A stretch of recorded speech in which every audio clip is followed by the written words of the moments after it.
We are taught from childhood to admire strength, the strong man, the clever mind, the unshakable will. These are the qualities that seem to win the world, yet the truth is stranger. For it is not strength that draws the help of heaven, but weakness. Think of it. When a child stumbles, it is not the confident step that summons the parent, but the cry of pain. In the same way, God does not rush to the proud who stand tall and unyielding, but to the weary soul who falls and admits, "I cannot walk alone." There is a curious paradox woven into the fabric of our lives. We are weakest when we imagine ourselves strongest, and strongest when we dare to confess our weakness. Pride whispers that to fall is failure, but in the kingdom of God, to fall into his arms is triumph. The very cracks we try to hide in ourselves are the places where his light enters. Consider the weight of burdens we carry, fears of tomorrow, wounds of the past, the relentless pressure to appear unbroken. We clench our fists and grit our teeth, as if by sheer determination we could lift the weight of our own souls. But have you not discovered how heavy even a day can be when carried alone? God does not ask you to be invincible. He asks you to be honest, and when honesty comes, when you whisper in the darkness, "Lord, I am too tired," then strength begins, not your own strength, but his. It is like trying to row a boat against the tide until your arms give way, and suddenly realizing the current itself was meant to carry you home. Do not despise weakness. Weakness is not the enemy of faith, it is the doorway. For only the empty hand can receive a gift, only the thirsty can taste living water, only the broken can be made whole, and those who admit they are poor in spirit are the very ones heaven calls blessed. So let your weakness speak, let it cry out where you have fallen short, where your heart trembles, where your strength runs dry. For in those very places God bends low to lift you. His strength is not given to decorate your victories, but to transform your defeats. And when at last you stand, not by your power but by his, you will know a secret that the world can never understand, that the strongest people are not those who never stumble, but those who lean fully on the one who never falls. True strength begins where human strength ends.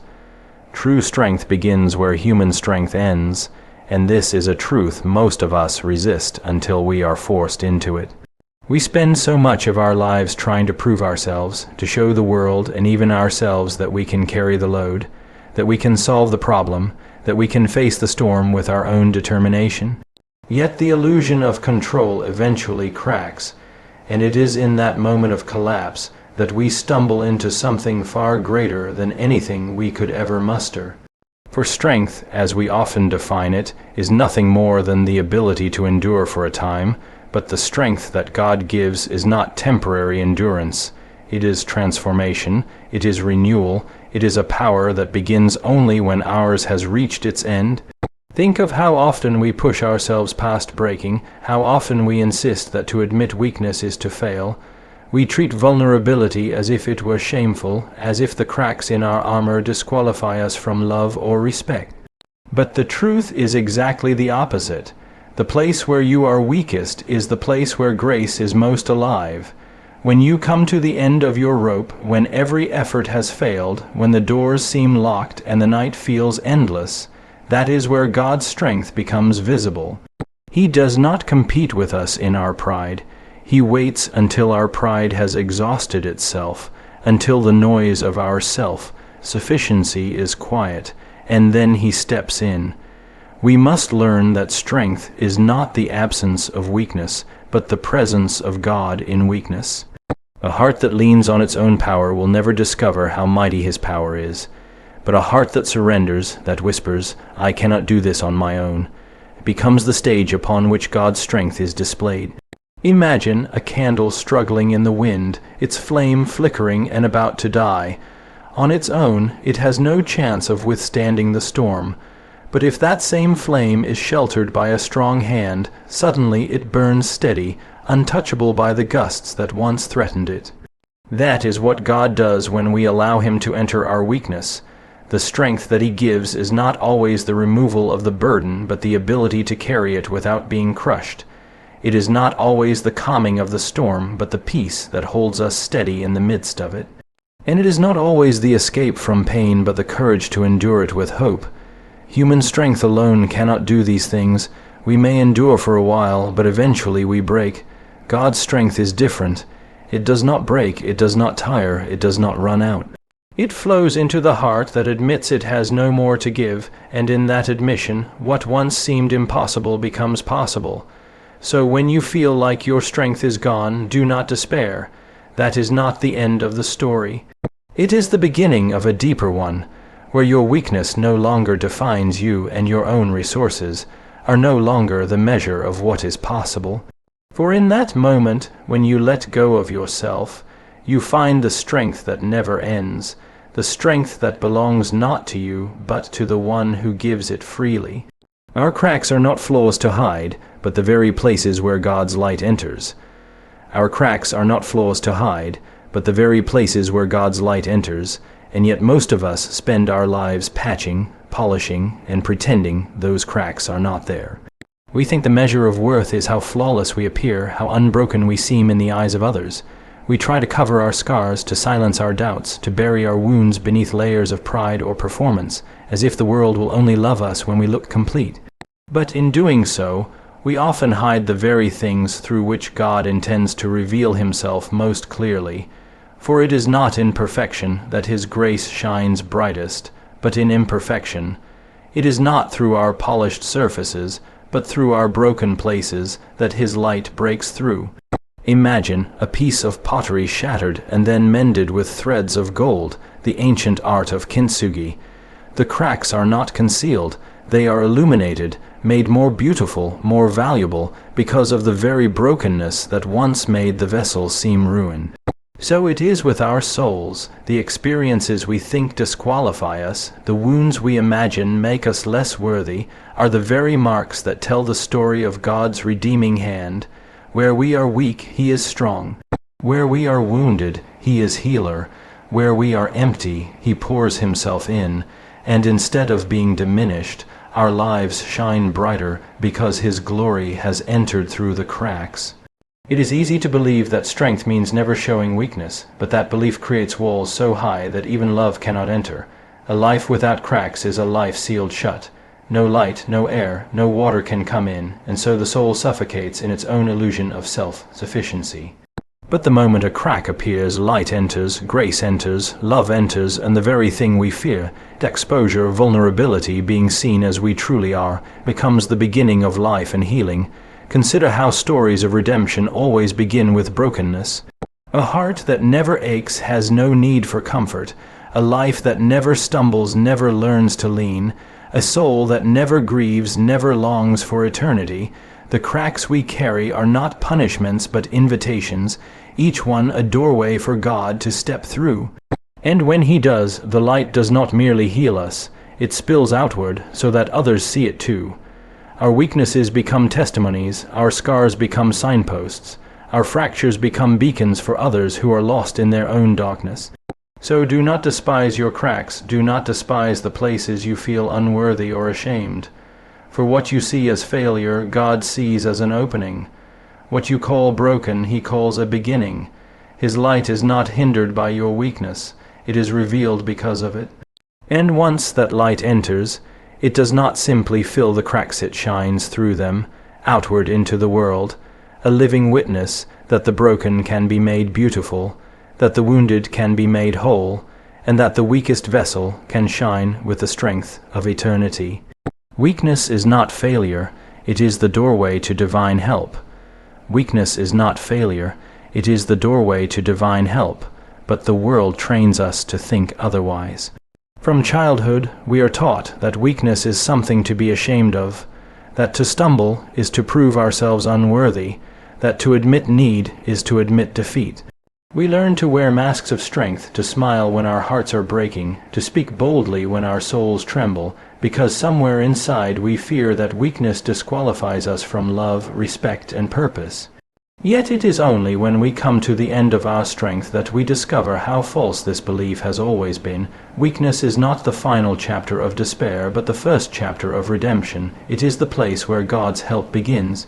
When a person insists on carrying everything alone, they will never know the joy of being carried. It is only when the knees buckle under the weight, only when the voice trembles with exhaustion, only when the illusion of control shatters, that the heart can finally lift its eyes and cry for help. And that cry is not the cry of failure, but the cry that heaven waits to hear. For God is not impressed by human displays of strength. He is moved by honesty. A whisper of "I cannot," spoken in truth, reaches further than 1,000 loud boasts of "I can." Think of a drowning man thrashing in the water. His frantic efforts, his desperate struggle to save himself, only push him further under. But when he surrenders, when his body slackens, then the rescuer can pull him to safety. Weakness does not destroy him, it saves him. In the same way, our weakness is not the end but the point of surrender, the moment when we stop fighting alone and allow God to take hold of us. And his grip is far stronger than our own. Failure is not when we admit our weakness. Failure is when we pretend we have none. For the one who admits weakness opens a door to grace, while the one who hides behind pride shuts it. Weakness is the soil where faith grows.